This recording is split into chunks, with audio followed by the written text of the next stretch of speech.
अऊज़ु बिल्लाहि मिनश्शैतानिर्रजीम। बिस्मिल्लाहिर्रहमानिर्रहीम।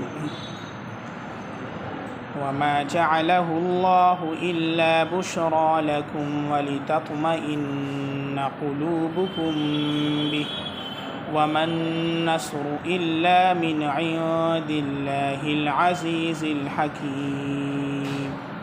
लियक़तअ तरफ़म मिनल्लज़ीना कफ़रू औ यकबितहुम फ़यंक़लिबू ख़ाइबीन। लैस लक मिनल अम्रि शैउन औ यतूब अलैहिम औ युअज़्ज़िबहुम फ़इन्नहुम ज़ालिमून। वलिल्लाहि मा फ़िस्समावाति व मा फ़िल अर्ज़ यग़फ़िरु लिमन यशाअ व युअज़्ज़िबु मन यशाअ वल्लाहु गफ़ूरुर रहीम। या अय्युहल्लज़ीना आमनू ला तअकुलुर रिबा अज़आफ़न मुज़ाअफ़ह वत्तक़ुल्लाह लअल्लकुम तुफ़्लिहून। वत्तक़ुन्नारल्लती उइद्दत लिलकाफ़िरीन व अतीउल्लाह वर्रसूल लअल्लकुम तुरहमून। सदक़ल्लाहुल अज़ीम। शुरू अल्लाह के नाम से जो बड़ा मेहरबान निहायत रहम वाला है। और अल्लाह ताला ने ये इमदाद महज़ इसलिए की कि तुम्हारे लिए बशारत हो और ताकि तुम्हारे दिलों को करार और इत्मीनान हो जावे। और नुसरत और मदद सिर्फ़ अल्लाह ही की तरफ से है जो ज़बरदस्त है और हकीम है। और ये इसलिए किया ताकि कुफ़ार में से एक गिरोह को हलाक कर दे या उनको ज़लील व ख़ार कर दे, फिर वो नाकाम लौट जाएंगे। आपको कोई दखल नहीं यहाँ तक कि खुदाए ताला उन पर या तो मुतवज्जे हो जावें या उनको कोई सज़ा दे दें, क्योंकि वो जुल्म भी बड़ा कर रहे हैं। और अल्लाह ही की मिल्क है जो कुछ भी आसमानों में है और जो कुछ ज़मीन में है। वो जिसकी चाहे मग़फ़िरत फ़रमा दें, जिसको चाहे बख्श दें और जिसे चाहे अज़ाब दें। और अल्लाह ताला बड़े मग़फ़िरत करने वाले, बड़े रहमत करने वाले। ऐ ईमान वालो, सूद मत खाओ, यानी न लो अस्ल से कई हिस्से ज़ायद करके। और अल्लाह ताला से डरो, उम्मीद है कि तुम कामयाब हो जाओ। और उस आग से बचो जो काफिरों के लिए तैयार की गई है। और खुशी से कहना मानो अल्लाह का और रसूल का, उम्मीद है कि तुम पर रहम किया जाए।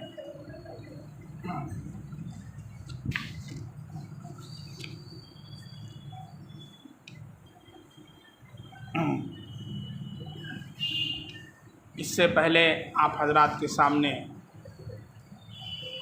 ईमान वालों की कामयाबी और फ़तह व नुसरत के लिए अल्लाह रब्बुल इज़्ज़त ने कुरान करीम में दो नुस्खे बतलाए और दो सिफ़ात का ज़िक्र फ़रमाया कि जब वो दो सिफ़ात मुसलमानों के अंदर मौजूद थी, वो चाहे सहाबा हों या सहाबा के बाद का दौर रहा हो, दुनिया में कोई भी उन्हें ज़ेर न कर सका। और जब ये दो सिफ़ात मफ़कूद हो गई या इनमें से एक सिफ़त नहीं पाई गई, तो फिर उसकी वजह से मुसलमान ज़लील व ख़ार हुए या फिर उनको शिकस्त का सामना करना पड़ा और जीती हुई जंग जो है वो शिकस्त के अंदर तब्दील हो गई। वो दो सिफ़ात क्या हैं? अल्लाह रब्बुल इज़्ज़त सूरह आले इमरान की आयत नंबर 120 में उन दो सिफ़ात को ज़िक्र फरमा रहे हैं। व इन तस्बिरू व तत्तक़ू ला यदुरुकुम कैदुहुम शैआ। पहली सिफ़त क्या है? सब्र और इस्तिक़लाल। अल्लाह की ताअत पर जम जाना, अल्लाह पर तवक्कुल करते हुए, पीछे न हटना, पीठ न दिखाना। और सब्र की 3 किस्में हैं, तीनों किस्मों के साथ। सब्र अला तौअत, इबादत के ऊपर भी सब्र करना है। ठंडी का ज़माना है, फज्र में आने के लिए ठंडी लग रही है, लिहाफ में इंसान लिपटा हुआ है और उसके दिल को बहलाने वाली हसीन व जमील बीवी साथ में लेटी हुई है। ऐसे वक्त में मुअज्जिन की अज़ान होती है, अल्लाह की सदा आती है, अल्लाहु अकबर, अल्लाहु अकबर, अल्लाह बड़ा है, अल्लाह बड़ा है। अपनी तमाम ख्वाहिशात को, तमाम अपने आराम को, तमाम आसाइश को क़ुरबान करते हुए अपने लिहाफ से निकलना, ठंडे पानी से वज़ू करके अल्लाह के घर में हाज़िर हुआ। ये क्या है? सब्र अला तौअत। हम लोग सब्र सिर्फ़ मुसीबत के लिए समझते हैं कि इंतकाल हो गया है किसी का तो आदमी रो रहा है, अरे भैया सब्र करो, सब्र करो। सब्र अला तौअत भी होता है, इबादत के ऊपर भी सब्र होता है। सब्र की 3 किस्में, सब्र अला तौअत, सब्र अनिल मासियत, मासियत के ऊपर सब्र करना, मासियत से रुकना। कैसे रुकेगा? मासियत से, ज़िना करने का दिल कर रहा है, कोई हसीन व जमील खूबसूरत लड़की उसकी तरफ देखने का दिल कर रहा है, तो यह आँखों का ज़िना है, आँखों का ज़िना है। कानों से म्यूज़िक सुन रहा है तो कान का ये ज़िना है, अब दिल चाह रहा है कि सुन ले, लेकिन सब्र क्या है? उस हराम से इसे बचा ले। ये क्या है? सब्र अनिल मासियत, सब्र अला तौअत, सब्र अनिल मासियत, गुनाह से बचाना, अल्लाह की नाफरमानी से बचाना। बात समझ में आ रही? पहली सिफत अल्लाह ने फरमाया सब्र, और दूसरी सिफत क्या है? वतत्तकू, तक़वा, खौफ इलाही, खशियत इलाही अपने दिल के अंदर पैदा कर। ये 2 सिफ़त अपने अंदर जब पैदा कर लेंगे सारे मुसलमान, और जब ये 2 सिफ़तें पाई गई हैं, चाहे लश्कर इतना सा रहा हो, 313 की तादाद हो ग़ज़वा बद्र के अंदर, उधर 1000 का लश्कर हो, लेकिन फ़तह मुसलमानों को। अल्लाह ने फ़तह के लिए आसमान से 3000 फ़रिश्ते नाजिल फरमाए, 3000 फ़रिश्ते। सहाबा कहते हैं कि हम यूँ तलवार उठाते थे कि गर्दन उड़ाएं तो देखते सामने गर्दन उड़ी हुई है, तलवार लगने से पहले गर्दन उतर चुकी है। बाद सहाबा ने फ़रिश्तों की आवाज़ें सुनी, फ़रिश्तों का मुशाहदा किया। अल्लाह ने बद्र के अंदर फ़रिश्तों को आसमान से नाज़िल फरमाया, क्योंकि ये 2 सिफ़तें सहाबा में मौजूद थी। अगरचे तादाद बहुत कम थी, घोड़े सिर्फ 2 थे, घोड़े सिर्फ 2 थे, तलवारें सिर्फ 8 थीं, लेकिन फिर भी अल्लाह रब्बुल इज़्ज़त ने इस बेसर व सामानी के आलम के अंदर मुसलमानों को फ़तह अता फरमाई। 70 मारे गए, 70 कैदी हुए, पूरी दुनिया में मुसलमानों की धाक बैठ गई। अरे कौन सी कौम है भाई?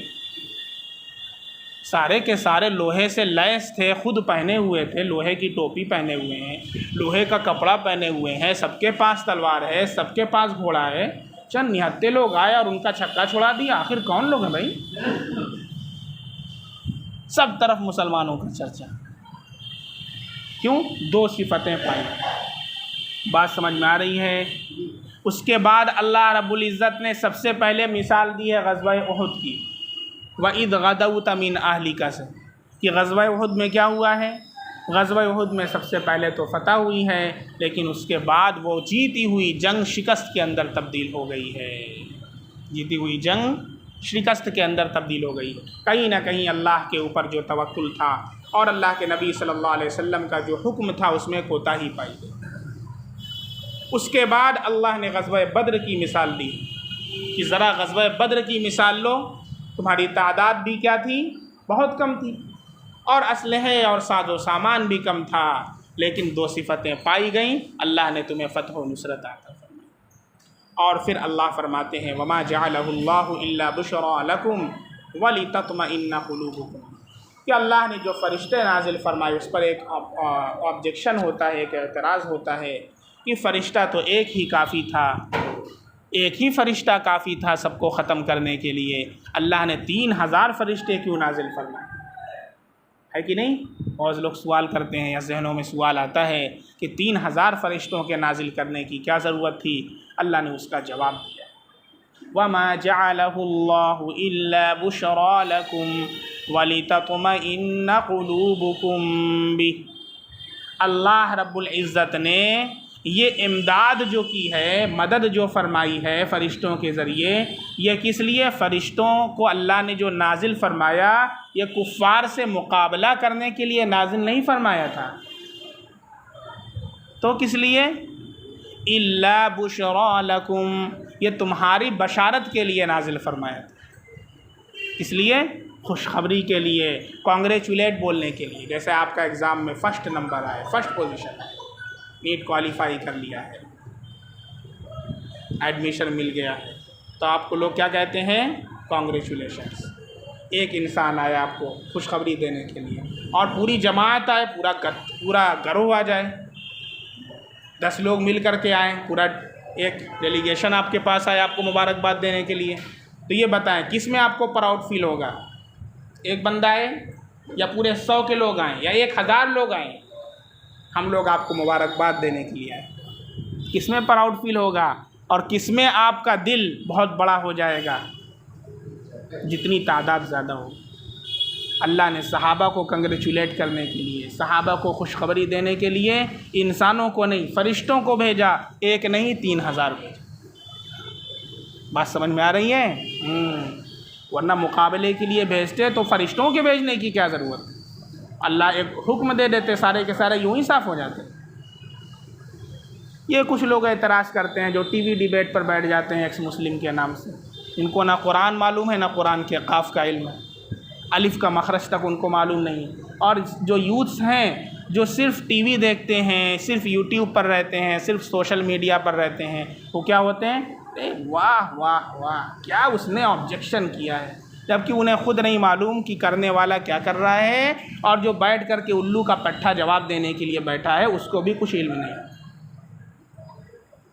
अभी हमारे पास एक वीडियो किसी साहब ने भेजा था, तो उसमें उनसे कोई सवाल कर रहा है हदीस के बारे में, तो वो साहब बोल रहे हैं कि हमें हदीस का इल्म नहीं, हमने हदीस की स्टडी नहीं की है। तो एंकर उससे पूछ रहा है कि अरे आप मौलाना कैसे बन गए जब आपने हदीस का इल्म नहीं है, आपने हदीस नहीं पढ़ी? तो बोला कि मैं टीवी वाला मौलाना हूँ। वो बोल रहा है, मेरे पास वीडियो जिसको देखना हो देख ले, हम महाभारत का किस्सा आपको नहीं सुनाते हैं बैठ कर, रियल स्टोरी बताते हैं। वो क्या बोल रहा है? रिकॉर्ड है, मैं टीवी वाला मौलाना हूँ। क्या मतलब? टीवी पर कौन जाता है? उल्लू के पट्टे, जिनको कुछ मालूम नहीं। कुरान में कितनी सूरत है पूछ दो, कितना रुकू है, ज़बर जो आता है, ज़ेर जो आता है, पेश क्यों आता है, ज़रा पूछ दो। कुछ इल्म नहीं होता, और ऐसे लोगों को ला करके बैठाया जाता है। क्यों? इस्लाम को बदनाम करने, इस्लाम पर कीचड़ उछालने के लिए 5000 रुपये में उनको ख़रीद लिया जाता है। इसलिए ऐसे लोगों का बाइकाट कीजिए जो चैनल पर जा कर के इस्लाम को बदनाम कर, और आप लोग वो चैनल देखना छोड़ दीजिए, वरना ईमान के लाले पड़ जाएंगे कि आपको तो इल्म है नहीं शरीयत का। और कोई ऑब्जेक्शन ऐसा होगा कि आपके दिल में एक शुबा पैदा हो जाएगा इस्लाम के बारे में, इसी पर मौत होगी, अल्लाह के सामने आप क्या जवाब देंगे? बात समझ में आ रही है? इस तरह के जो एतराज़ात होते हैं लल्लू पल्लू लोग करते हैं, जिनको शरीयत का कुछ इल्म नहीं होता है, और उनको ख़रीदा जाता है पैसा दे कर के इस्लाम को बदनाम करने के। तो ये एतराज़ करते हैं, उसका मैंने आपको जवाब दिया।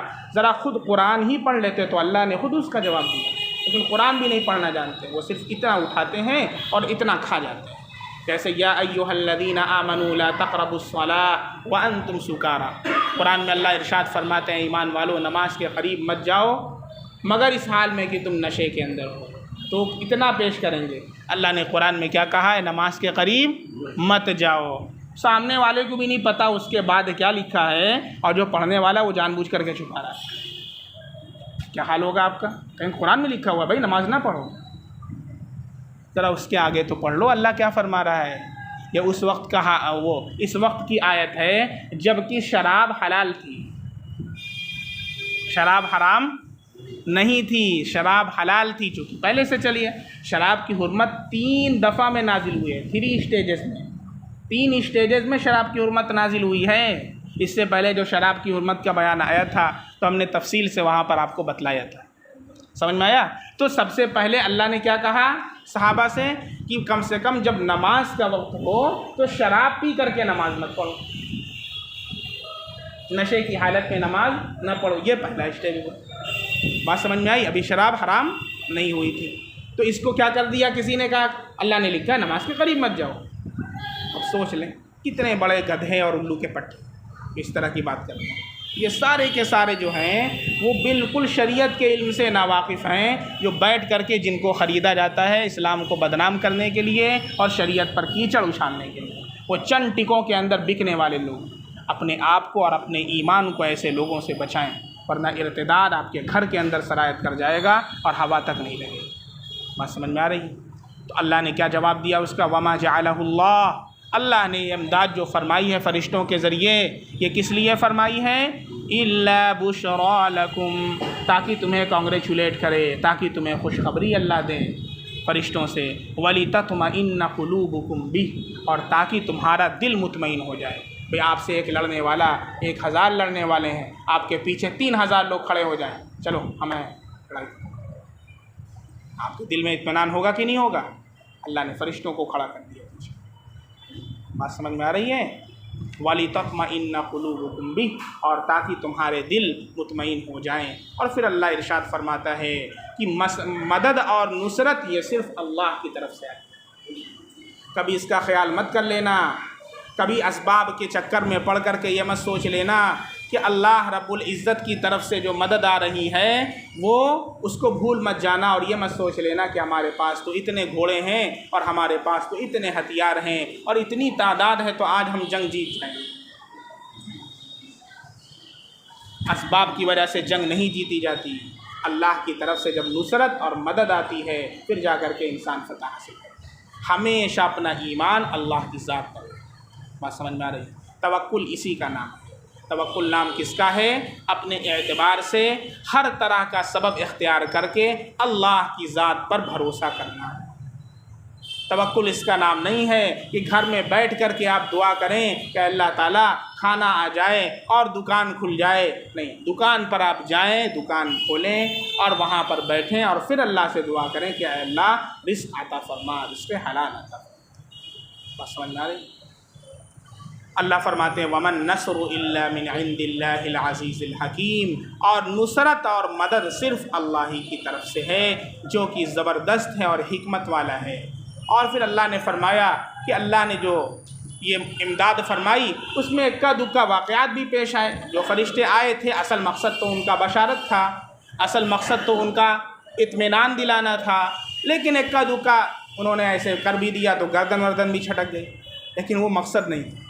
लियक़तअ तरफ़म मिनल्लज़ीना कफ़रू औ यस्बितहुम फ़यन्क़लिबू ख़ाइबीन, ताकि कुफ़ार में से एक गिरोह को हलाक कर दे या उनको ज़लील व ख़ार कर दे।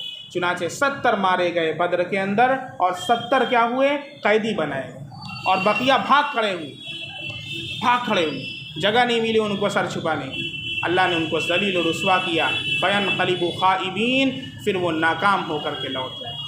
फिर अल्लाह रब्बुल इज़्ज़त ने अगली जो आयत नाजिल फरमाई है उसका एक शान नुज़ूल है, एक पस मंज़र। शान नुज़ूल इससे पहले मैंने बतलाया किसे कहते हैं। आयत का जो नुज़ूल होता है, अल्लाह ने कोई आयत नाजिल फरमाई होती है तो उसका एक बैकग्राउंड होता है, एक पस मंज़र होता है। किस हालात में, किस पस मंज़र में अल्लाह ने यह आयत नाजिल फरमाई है उसे क्या बोलते हैं? शान नुज़ूल। क्या बोलते हैं? शान नुज़ूल।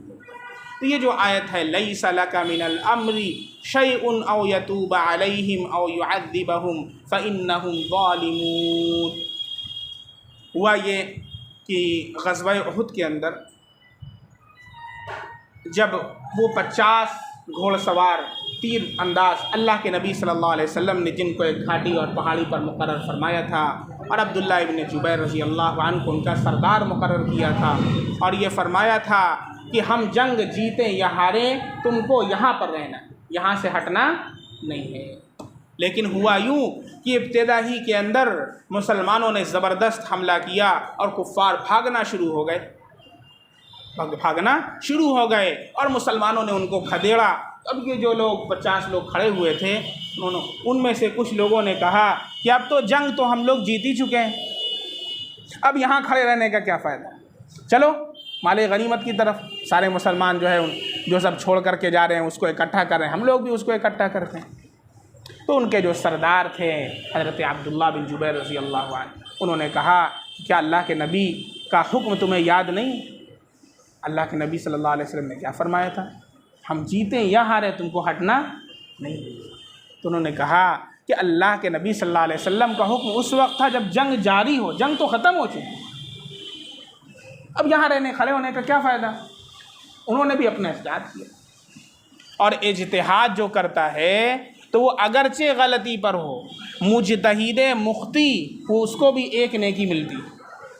उसूल क्या है हमारा, अगर कोई इज्तिहाद करे बशर्ते कि उसमें इज्तिहाद की सलाहियत पाई जाती हो, और वो इज्तिहाद करे और इज्तिहाद में गलती पर भी हो लेकिन वो अपनी नीयत में खालिस होता है, तो अल्लाह रब्बुल इज़्ज़त उसे एक सवाब अता फरमाते हैं। और अगर वो मुजतहिद मुख्ती ना हो बल्कि मुसीब हो, क्या मतलब अपने इज्तिहाद में दुरुस्तगी को पहुँचे, तो फिर अल्लाह ताला उसे दो नेकी अता फरमाते हैं, एक तो इज्तिहाद करने का सवाब और दूसरे सवाब और हक़ तक पहुँचने का सवाब। बात समझ में आ रही है? इसलिए नेकी उनको भी मिली जिन्होंने गलती की, और उनको भी मिली जो वहाँ से नहीं हटे, लेकिन उनको दो नेकियां मिली। तो अल्लाह के नबी सल्लल्लाहु अलैहि वसल्लम ने हुक्म फरमाया था कि हटना नहीं है। अब जब वो लोग हट करके नीचे आ गए, इधर से जो भाग रहे थे खालिद बिन वलीद रज़ी अल्लाह अन्हु, नबी इस्लाम नहीं लाए थे और बड़े जंगजू, बड़े ज़बरदस्त कमांडर थे, इस्लाम लाने से पहले भी और इस्लाम लाने के बाद भी। चुनांचे उनकी तलवार को खालिद सैफुल्लाह क्या कहा गया, अल्लाह की तलवार, सैफुल्लाह कहा गया, अल्लाह की तलवार। और कभी कोई उनको हरा नहीं सका, हत्ता कि वो अपने बिस्तर के ऊपर बड़ी ख्वाहिश थी कि मैं अल्लाह के रास्ते में शहीद हो जाऊं, अल्लाह के रास्ते में मैं शहीद हूं और शहादत का मर्तबा मुझे नसीब हो जाए। लेकिन कोई तलवार ऐसी नहीं थी जो खालिद बिन वलीद के तलवार को काट सके। हज़ारों के लश्कर में जब घुस जाया करते थे सारे के सारे भागा करते थे कि खालिद आ रहे हैं, खालिद आ रहे हैं।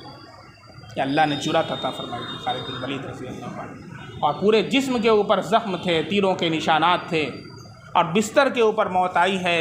और मरज़ुल वफ़ात में कहा कि मेरा ये पैगाम उन बुज़दिलों तक पहुँचा देना, उन बुज़दिलों तक मेरा ये पैगाम पहुँचा देना, खालिद बिन वलीद का पैगाम पहुँचा देना, जो बुज़दिली की वजह से, कम हिम्मती की वजह से जिहाद में शरीक नहीं होते और अपने घरों में घुसे रहते हैं कि अगर मौत जिहाद की वजह से आती तो खालिद बिन वलीद को जिहाद की वजह से मौत अल्लाह की तरफ से आती है।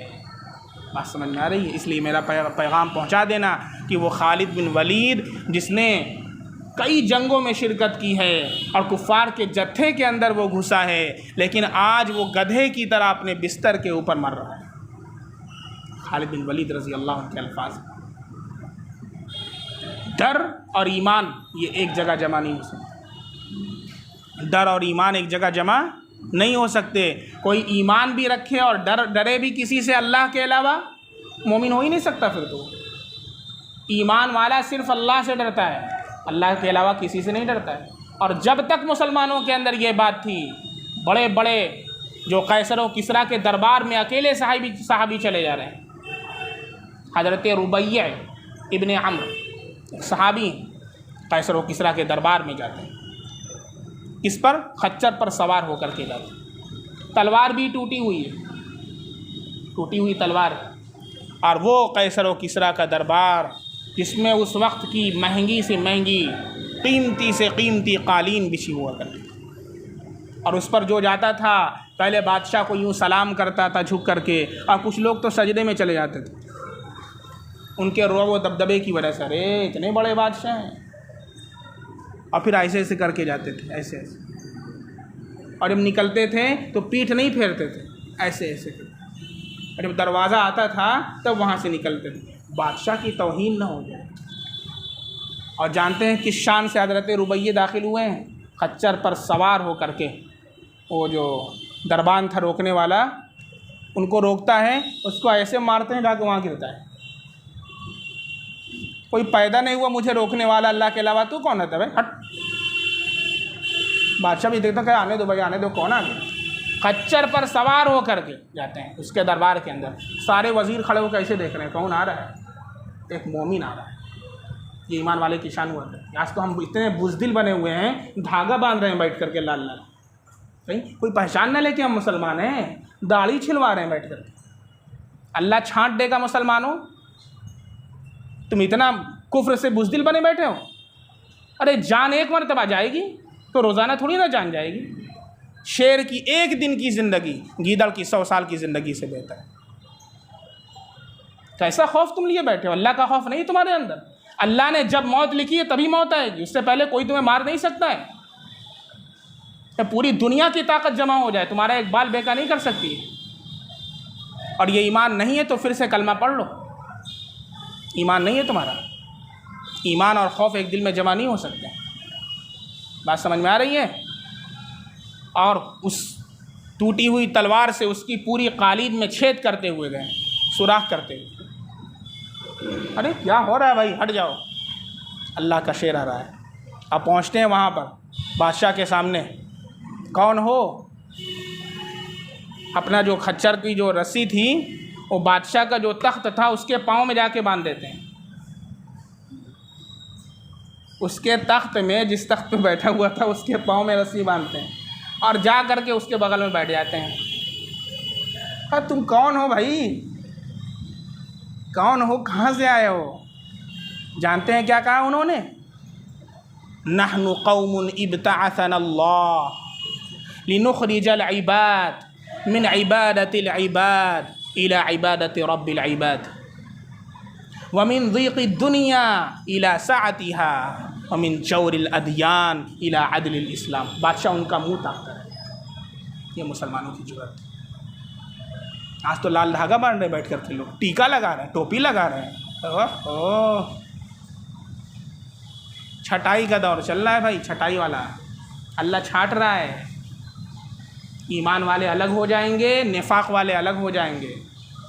जिनके दिल में निफाक है, जिनके दिल के अंदर कुफ्र है, जिनके दिल में निफाक है, जिनके दिल के अंदर बुज़दिली है, जिनके दिल के अंदर ईमान खालिस नहीं है, अल्लाह उन्हें अलग कर देगा, खालिस ईमान वालों को अलग कर देगा। हज़रत मेहदी के लश्कर में जो शामिल होंगे वो खालिस ईमान वाले होंगे।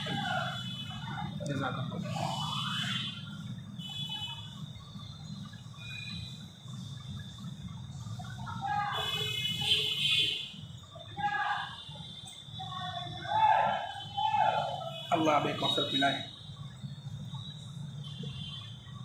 क्या फरमाया, नहनु कौमुन इब्तअसनल्लाह, हम ऐसे लोग हैं जिन्हें अल्लाह ने मबऊस फरमाया है,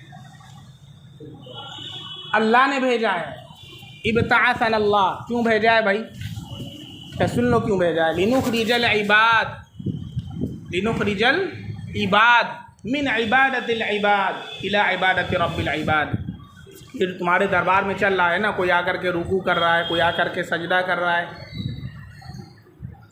लिनुखरिजल इबाद, ताकि हम बंदों को बंदों की ग़ुलामी से निकाल करके अल्लाह की ग़ुलामी में डालें। इबादत किसकी होगी, सिर्फ़ एक अल्लाह की होगी, तुम्हारी इबादत नहीं होगी। लिनुखरिजल इबाद मिन इबादतिल इबाद इला इबादति रब्बिल इबाद। समझ में आया। अब कोई किसी को रुकू और सजदा नहीं करेगा, रुकू और सजदा सिर्फ अल्लाह का चलेगा। और किस लिए, वमिन ज़ीक़िद दुनिया इला सअतिहा, दुनिया की तंगी से निकाल कर इस्लाम की वुसाअत की तरफ लेकर के। दुनिया की तंगी क्या है, दुनिया की तंगी यह है कि कोई ग़ुलाम है तो वहाँ बैठेगा और आका जो है वो ऊपर बैठेगा।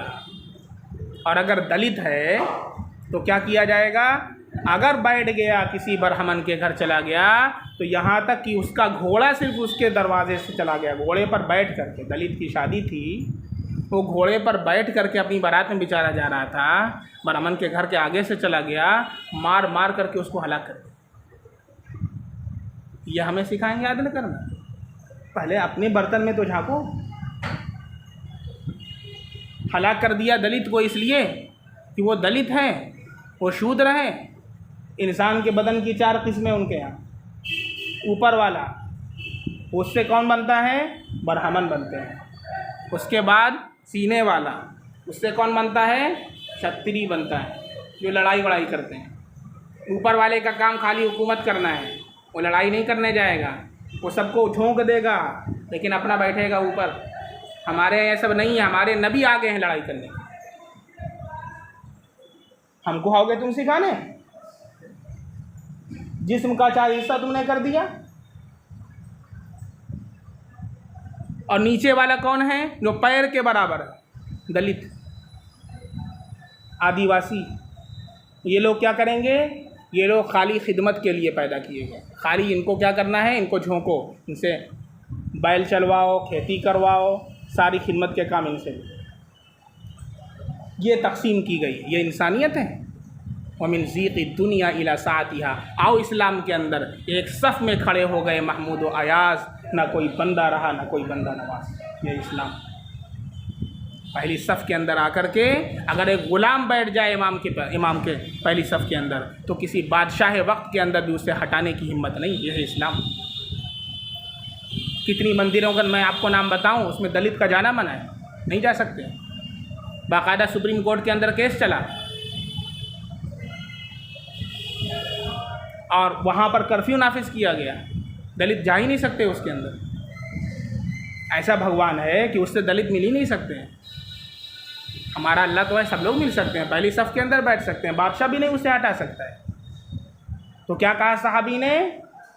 हम इसलिए आए हैं ताकि मखलूक को मखलूक की ग़ुलामी से निकाल कर अल्लाह की ग़ुलामी में लिनुख़रिजल इबाद मिन इबादतिल इबाद इला इबादति रब्बिल इबाद व मिन ज़ीक़ि दुनिया इला साअतिहा। दुनिया की तंगी से निकाल करके इस्लाम की वुसात और कुशादगी की तरफ लेकर के, व मिन जौरिल अदियान इला अदलिल इस्लाम, और मज़ाहिब के जुल्म और सितम से निकाल कर इस्लाम के अदल और इंसाफ की तरफ लेकर। बात समझ में आ रही है? ये सहाबा का अंदाज़ हुआ करता था अकेले। अल्लाह के नबी ने इसीलिए फरमाया था कि एक वक्त आएगा कि जब तुम्हारी तरफ कुफ़ार इस तरह टूटेंगे जैसे भूखा खाने के ऊपर टूटा करता है। भूख आपको बहुत तेज़ लगी हो तो कैसे इंसान खाने के ऊपर टूटेगा? ऐसे तुम्हारी तरफ लोग टूटेंगे तुम्हें कत्ल करने के लिए, तुम्हें ख़त्म करने के लिए। तो सहाबा ने बड़े ताज्जुब के साथ पूछा, अल्लाह के नबी क्या उस वक्त हमारी तादाद बहुत कम होगी? बहुत थोड़ी तादाद में हम होंगे? अल्लाह के नबी ने फरमाया, अंतुम का गुस्सा इसई, हमारी तादाद बहुत होगी, करोड़ों की तादाद में, बड़ी तादाद के अंदर तुम होगी, लेकिन तुम्हारे ऊपर वहन गालिब आ जाएगा। क्या गालिब आ जाएगा? वहन गालिब। तो सहाबा ने पूछा, वमल वहन या रसूल अल्लाह, ये वहन क्या चीज़ है अल्लाह के रसूल? अल्लाह के नबी सल्लल्लाहु अलैहि वसल्लम ने इरशाद फरमाया, हुब्बुद दुनिया व कराहियतुल मौत। दुनिया से तुम मोहब्बत करने लगोगे और मौत से भागने लगोगे। कोई मरना नहीं चाहे। कोई मरना चाहता है? किसी को मौत पसंद है? अभी कह दिया जाए इजराइल आ जाएं, आपसे कहें चलिए अब्दुर्रहमान साहब बुलावा आ चुका है, अरे अब्दुर्रहमान तो उनका नाम है ना, उनके पास अल्लाह ताला भेजेंगे। कोई मरना नहीं चाहता और दुनिया से इतनी मोहब्बत कि बस पूछिए ना, एक तल्ला है तो दूसरा तल्ला बनवाना है, दूसरा है तो तीसरा बनवाना है, अगले महीने शिमला का सफ़र करना है। बिज़नेस में अरे इस मरतबा तो बड़ा कम मुनाफा हुआ, अगली मरतबा इतना करना है। अल्लाह के नबी ने फरमाया, अगर इब्ने आदम को एक सोने का जंगल मिल जाए ना, लौकाना लिब्नी आदम लवादिम मिनद ज़हब, एक सोने का जंगल पूरा मिल जाए उसे, तो दूसरे जंगल की तमन्ना करेगा। अभी उसका पेट जो है हिर्स और हवस का भरेगा नहीं। ये मत सोचिए कि अभी हमको 50,000 मिल जाए तो पेट भर जाएगा, नहीं, वो 50,000 फिर मांगेगा। ये दुनिया है, हवस, हवस, इसका पेट क्या है? हिर्स और हवस।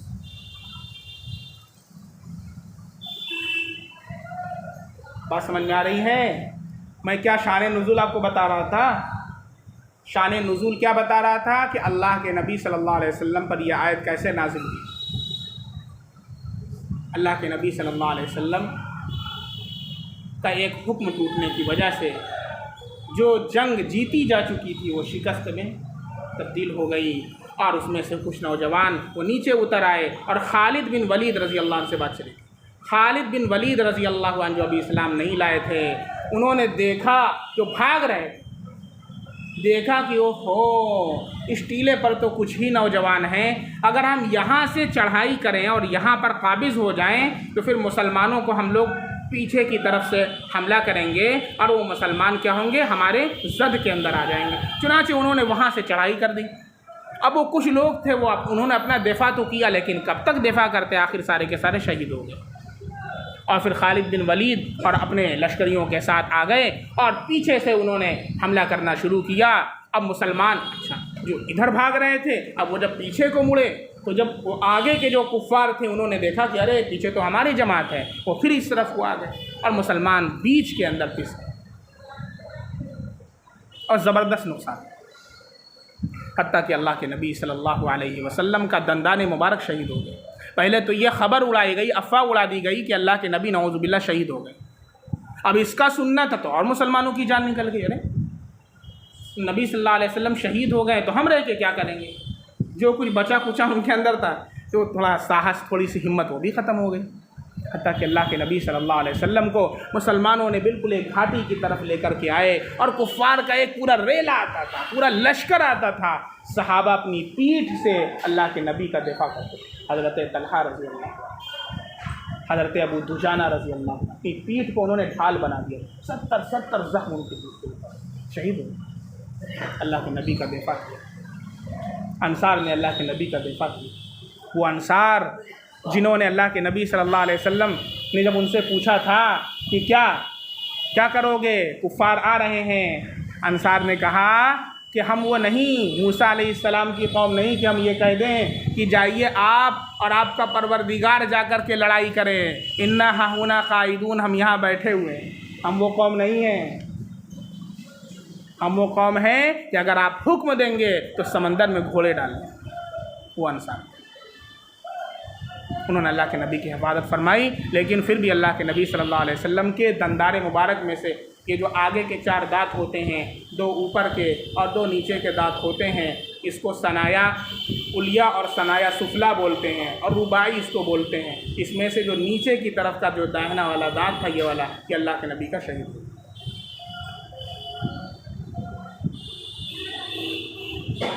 बात समझ में आ रही। खुद अल्लाह के नबी सल्लल्लाहु अलैहि वसल्लम के अंदर खुद में जो कील लगी हुई थी वो रुखसारे मुबारक के अंदर, और काफ़ी खून अल्लाह के नबी सल्लल्लाहु अलैहि वसल्लम का उसके अंदर। तो अल्लाह के नबी सल्लल्लाहु अलैहि वसल्लम के मुंह से ये जुमला निकल गया कि अल्लाह, वो कौम कैसे कामयाब होगी, वो कौम कैसे फ़लाह को पहुँचेगी जो अपने नबी के साथ ये मामला करे, जबकि वो नबी उसे उस अल्लाह की तरफ बुला रहा है, उस खुदा की तरफ बुला रहा है। वो कौम कैसे फ़लाह को पहुँचेगी, वो कौम कैसे कामयाब होगी।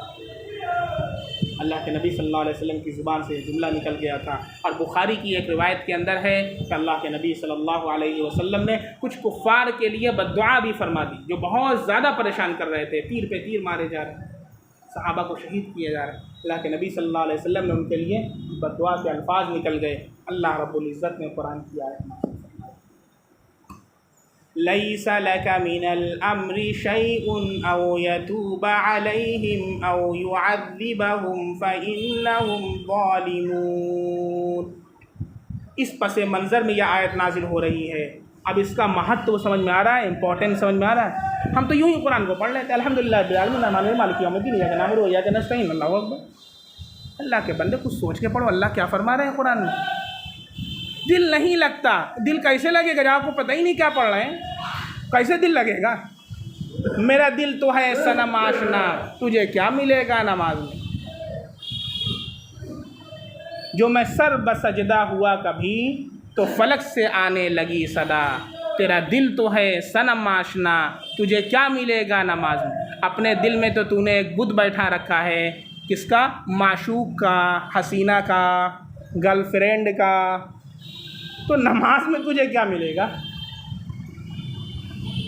हमारे उस्ताद थे मुहद्दिस कबीर हज़रत मौलाना हबीबुर रहमान साहब, इंतकाल हो गया, अल्लाह उनकी मग़फ़िरत फरमाए। बहुत बड़े हदीस के हाफ़िज़, मुहद्दिस उसे कहते हैं जो अहादीस का हाफ़िज़, हाफ़िज़ उसे बोलते हैं जो कुरान का हाफ़िज़ होता है। मुहद्दिस हदीस को अपने सीने में हिस्सा, अब बहुत जलील क़दर मुहद्दिस, उनका इंतकाल हो गया इसी कोरोना के लॉकडाउन के।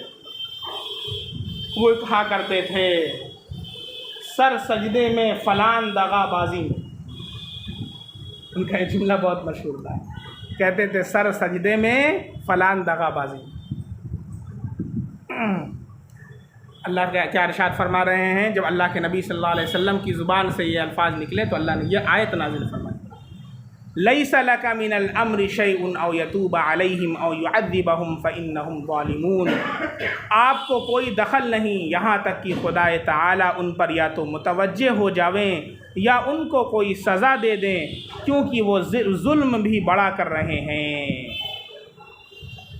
अल्लाह रब्बुल इज़्ज़त ने अपने नबी को तसल्ली दिलाई, इत्मीनान दिलाया, अपने नबी को तसल्ली दिलाई कि आप को उनसे कोई सरोकार नहीं है, भाई वो काफिर हैं, वो अल्लाह का इनकार करते हैं, वो आपको अल्लाह का नबी तो मानते नहीं कि वो आपका ख्याल करें।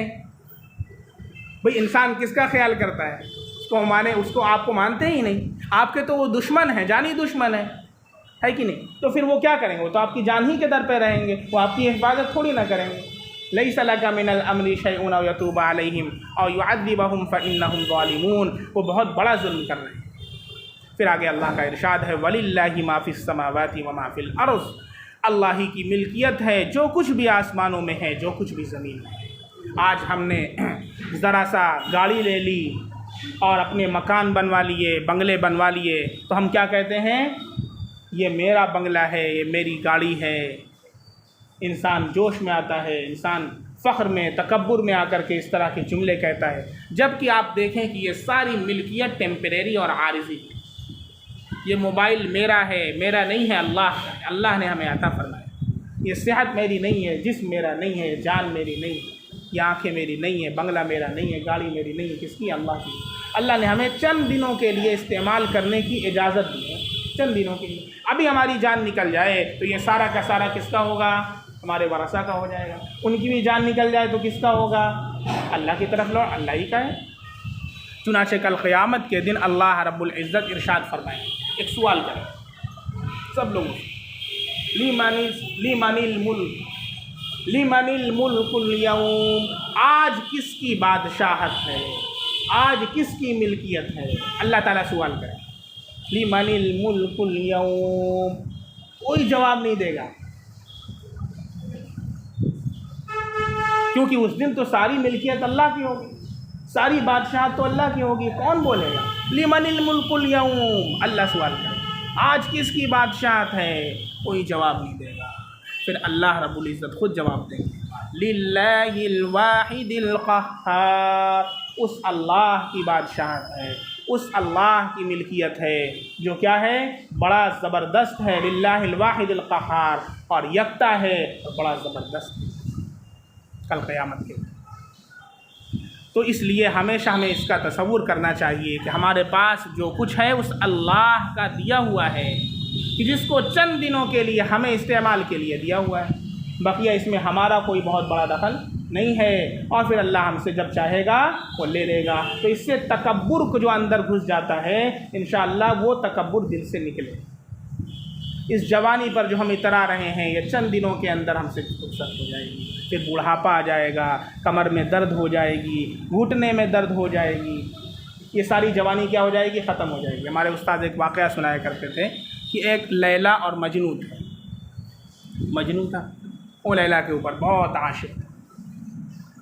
बादशाह ने बुलाया, बुलाओ अम्मी देखें कौन की कैसी है, लैला कैसी है। लैला को बुलाए, देखा काली कलूटी सी लैला, कोई ख़ास, कहा कि इसके लिए तू मरता है, कुछ है भी नहीं इसके अंदर,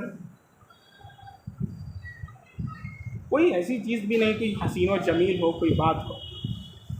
तो उसने, मजनू ने कहा कि लैला को देखने के लिए मजनू की आँख चाहिए। क्या कहा, लैला को देखने के लिए मजनू की आँख चाहिए। अच्छा, फिर उसके बाद बताया कि उस लैला को कमरे में भेजा, मजनू को अपने पास बैठा लिया और उसको खाने में जमाल घोटा दे दिया और एक बाल्टी भी वहीं पर रखवा दिया। जमाल घोटा समझ रहे, जमाल घोटा उसने खाया और उसके बाद कई चक्कर लगाया, पूरी बाल्टी भर गई। और लैला का जो हुस्न था वो सारा का सारा ख़त्म हो गया। और फिर उसके बाद कई घंटे के बाद मजनू को कमरे में भेजा तो मजनू ने अपना चेहरा फेर लिया। मजनू ने चेहरा फेर लिया। बादशाह ने कहा कि ये है वो चीज़ जो बाल्टी में है जिससे तू मोहब्बत करता है। किससे मोहब्बत करता है? वो बाल्टी में खोल के देख लो, यही तो निकला है ना, इसी से तू मोहब्बत करता था, अब तू देखना नहीं चाहता है।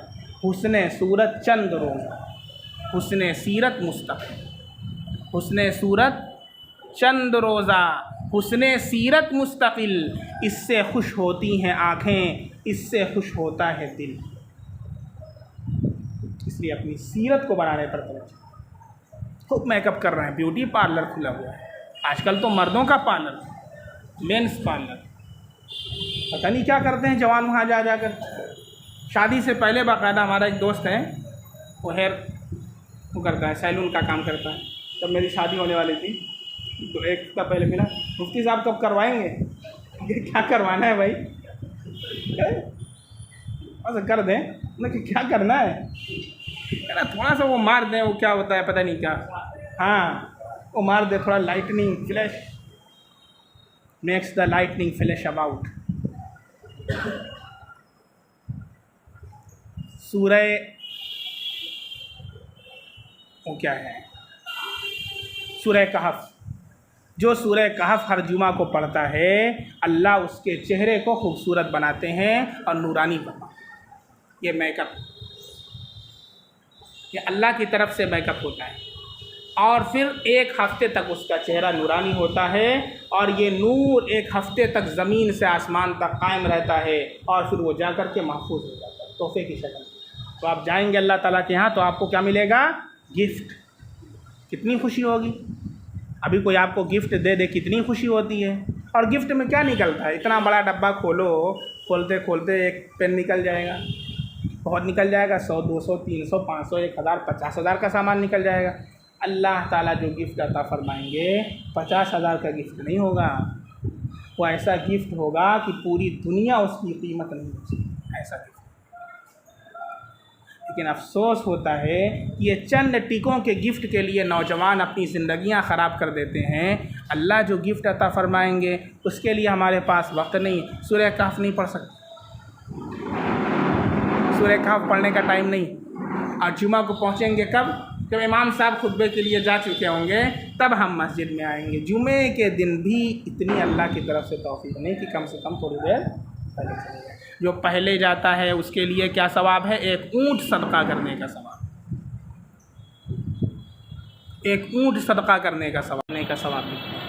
फिर उसके बाद जो आता है उसके लिए एक मुर्गी के सदका करने का सवाब। फिर उसके बाद जो आता है उसके लिए अंडा सदका करने का सवाब। और फिर उसके बाद फरिश्ते अपने रजिस्टर को बंद कर देते हैं, इमाम खुतबे के लिए खड़ा हो जाता है, फरिश्ते भी खुतबा सुनने में मशगूल हो जाते हैं। अब आ रहे हैं मियाँ साहब, मियाँ साहब अब पहुँच रहे हैं। अल्लाह के वास्ते कुछ तो चेंजिंग लाए अपनी ज़िंदगी के अंदर, है कि नहीं? हम जुमा के दिन पहले पहुँचा करें, अल्लाह के नबी सल्लल्लाहु अलैहि वसल्लम की सुन्नत को हम जिंदा करें। तो लिल्लाहि मा फिस समावाति व मा फिल अर्ज़, अल्लाह ही की मिल्कियत है जो कुछ आसमानों में है और जो कुछ ज़मीन के अंदर है। यग़फ़िरु लिमन यशा, इसलिए कोई भी पूछे यार बहुत अच्छी बाइक है, अल्लाह का दिया हुआ दिया, अल्लाह का फ़ज़ल, अल्लाह का करम, ये जुमला हमेशा इस्तेमाल किया।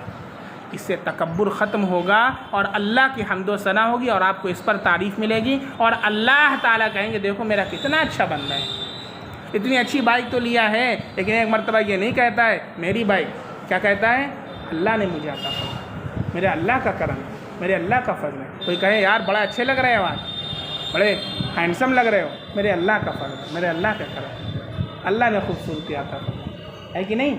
अल्लाह की तारीफ़ हर बात में क्या किया करें? बात को घुमा करके अल्लाह की तारीफ़, अल्हम्दुलिल्लाहि रब्बिल आलमीन, बात में अपनी ज़ुबान के ऊपर अल्हम्दुलिल्लाह, सुबहान अल्लाह, अपनी ज़ुबान पर ये तस्बीह के कलिमात लाया करें। अहले अरब को आप देखें बात में हय्याकुमुल्लाह, जज़ाकुमुल्लाह, माशा अल्लाह, सुबहान अल्लाह, अल्हम्दुलिल्लाह। आज हमने सब चेंज कर दिया। सुबह मिलते हैं गुड मॉर्निंग, शाम को मिलते हैं गुड इवनिंग, जा रहे हैं, गुड नाइट। अरे अल्लाह के बंदे, तुमको अल्लाह ने इस्लाम अता फरमाया है, नबी ने इतने अच्छे अच्छे कलिमात अता फरमाए हैं, तुम वो सब छोड़ करके कहाँ गू में जा कर के घुस रहे हो हैं? वो तो ऐसी हालत हो गई जिसके सामने खूब दूध मक्खन रखा हो, वो सब छोड़ करके जा करके गोबर खाए। भक्तों का वीडियो वायरल हो रहा हो, देख रहे हो, बैठ करके गोबर खा रहे हैं। अल्लाह ने उसी लायक बना दिया है। नहीं देख रहे हैं कहाँ अल्लाह ने आपको इस्लाम की दौलत अता फरमाई है, इतने लोगों से छांटा है अल्लाह ने। साहबी ने क्या फरमाया, इब्ताअसन अल्लाह, अल्लाह ने हमें भेजा है। इतना प्राउड फील कर रहे हैं, और हम क्या हैं, हम अपने आप को इतना कमतर समझ रहे हैं कि कोई हमें जान न ले कि हम मुसलमान हैं, इतना छुपा रहे हैं अपने आप को, घुसे चले जा रहे हैं, कहीं सलाम ना कर लें, कोई दूर से देखेंगे बाबाए, क्या करेंगे? अरे अल्लाह के फजल से आप इतना सलाम को रवाज दें कि गैर मुस्लिम आपको सलाम करें। हम क्यों नमस्ते करेंगे? नमस्ते के माने झुकना जायज़ नहीं, नमस्ते कहना। नमस्ते के माने हम आपके सामने अपने सर को झुकाते हैं। मोमिन अपने सर को अल्लाह के सामने झुकाता, किसी के सामने नहीं झुकाता। बस समझ में आ रही? इसलिए क्या कहना है, उसके लिए पूरा वीडियो मैंने बना दिया है। क्या कहें वो बता दिया मैंने, वो कहिए। बस समझ में आ रही? इसलिए नमस्ते नमस्कार ये सब छोड़ दीजिए। नमस्ते नमस्कार ये सब छोड़ दीजिए। अगर कोई गैर मुस्लिम सलाम कर दे अस्सलाम वालेकुम, तो अब क्या कहें? अस्सलाम वालेकुम उसने कह दिया, आपका ये हदाकुमुल्लाह, अल्लाह तुम्हें हिदायत आता फरमाए। क्या बोलेंगे? हदाकुमुल्लाह, अल्लाह तुम्हें हिदायत आता फरमाए। यग़फ़िरु लिमन यशाअ व युअज़्ज़िबु मन यशाअ, अल्लाह जिसकी चाहता है मग़फ़िरत फरमा देता है और जिसे चाहे अज़ाब दें। वल्लाहु गफ़ूरुर रहीम, अल्लाह बड़ी मग़फ़िरत करने वाले, बड़ी रहमत करने वाले हैं।